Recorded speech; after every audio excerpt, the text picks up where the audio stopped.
आज हम बात करेंगे कि यूके के अंदर चावल इंपोर्ट करने का क्या प्रोसीजर है। बहुत से दोस्त पूछते हैं कि हम चावल यूके के अंदर चावल इंपोर्ट करना चाहते हैं, लेकिन उनको ये नहीं पता कि चावल इंपोर्ट कैसे करना है। तो उसका बड़ा इजी सा तरीका है। आप सबसे पहले अपनी एक कंपनी रजिस्टर्ड करवाएं, लिमिटेड कंपनी रजिस्टर्ड करवाने के बाद आप किसी भी बैंक के अंदर अपना बिजनेस अकाउंट ओपन करवाएं। जब आपका बिजनेस अकाउंट ओपन हो जाएगा, आपकी कंपनी रजिस्टर्ड हो जाएगी, तो उसके बाद आपको किसी प्रोफेशनल और जो एक्सपोर्टर है राइस का, उसको ढूंढना होगा। किसी रिश्तेदार को नहीं, चाचे मामे ताए फूफी को नहीं। और उसके बाद आपको जो सबसे बड़ी चीज है, आपको ये पता होना चाहिए कि आप चावल कौन सा इंपोर्ट कर रहे हैं। बनास्पति नहीं, बासमती चावल, लॉन्ग ग्रेन बासमती। इसके अंदर डिफरेंट किस्म की वैरायटीज होती हैं।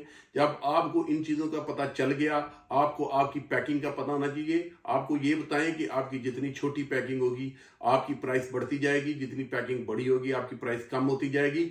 उसके अलावा आपको ये भी पता होना चाहिए कि पैकिंग कौन सी हो। कॉटन बैग होगा, नॉन वोवन बैग होगा, जूट का बैग होगा, प्लास्टिक बैग होगा, पेपर बैग होगा। आपको इन चीज़ों का पता होना चाहिए। और हर बैग की प्राइस जो है उसके बैग के मटेरियल के हिसाब से बढ़ती जाएगी।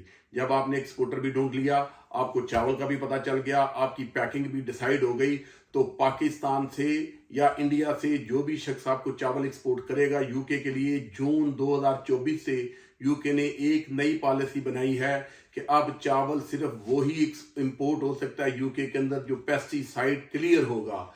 पाकिस्तान के अंदर पेस्टिसाइड क्लियर सर्टिफिकेट लेबॉर्ट्री से लेना पड़ता है, और वो लैब जर्मन है जिसको कहते हैं यूरोफिन्स। हर एक्सपोर्टर चावल एक्सपोर्ट करने से पहले उस शिपमेंट का सैंपल जो है वो यूरोफिन के रिप्रेजेंटेटिव के साथ कांटेक्ट करता है। वो आते हैं, उसके नुमाइंदे आके सैंपल लेते हैं, चावल को सील करते हैं और वो सैंपल जर्मनी भेजते हैं। उसमें 20 से 25 दिन लगते हैं रिजल्ट रिपोर्ट आने में। जब वो रिपोर्ट आती है, आपका चावल क्लियर है, उसके बाद आपका एक्सपोर्टर जो है वो आपका चावल पोर्ट पे भेज देगा। अब ये आपको पता होना चाहिए कि आपने अपने एक्सपोर्टर से प्राइस कौन सी ली, एफओबी ली, सी एंड एफ ली या सीआईएफ ली। एफओबी का मतलब होता है फ्रेट ऑन बोर्ड। सिर्फ एक्सपोर्टर के कंटेनर जो है वेसल पर लोड करने तक के चार्जेस हैं। सी एंड एफ का मतलब होता है कास्ट एंड फ्रेट, कि आप वहां पर राइस की जो कास्ट है वो भी पे कर रहे हैं और वो फ्रेट भी यूके तक का पे कर रहे हैं। सीआईएफ होता है कास्ट इंश्योरेंस एंड फ्रेट। उसके अंदर ये होता है कि चावल की प्राइस, आपके चावल की मिल से लेके आपके वेयर हाउस तक की इंश्योरेंस, और उसके अलावा फ्रेट।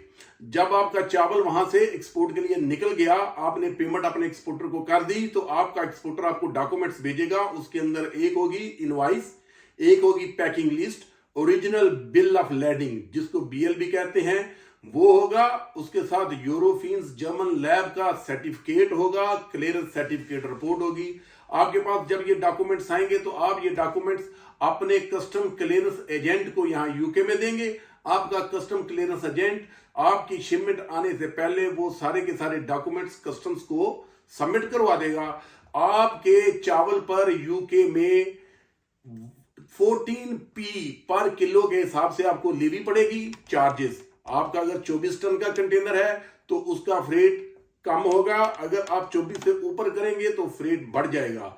इस चीज को भी आप अपने सामने रखिए। और कई कंट्रीज ऐसे हैं जो 24 तक अलाउ करते हैं, कई हैं जो 25 टन तक अलाउ करते हैं। 20 फीट का कंटेनर होता है। जब आपका चावल यहां आ गया, आपने लेवी पे कर दी, आपका जो कस्टम क्लियरेंस एजेंट है उसने कस्टम के अंदर आपके डॉक्यूमेंट सबमिट करवा दिए। यहां का कस्टम यूरोफिन्स की लैब रिपोर्ट को एक्सेप्ट नहीं करता।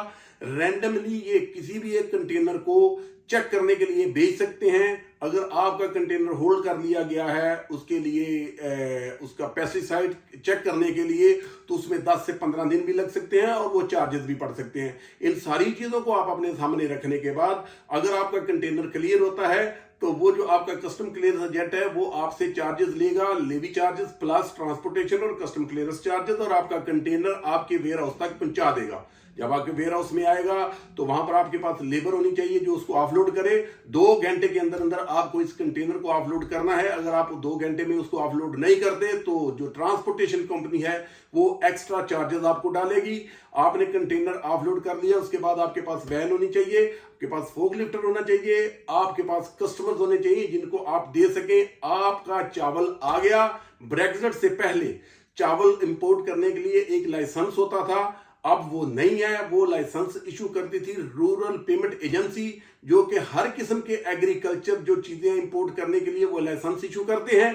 अब वो चावल पर किसी किस्म का लाइसेंस नहीं है। अगर आप चाहें तो कोई भी शख्स यूके में कंपनी बनाकर चावल इंपोर्ट कर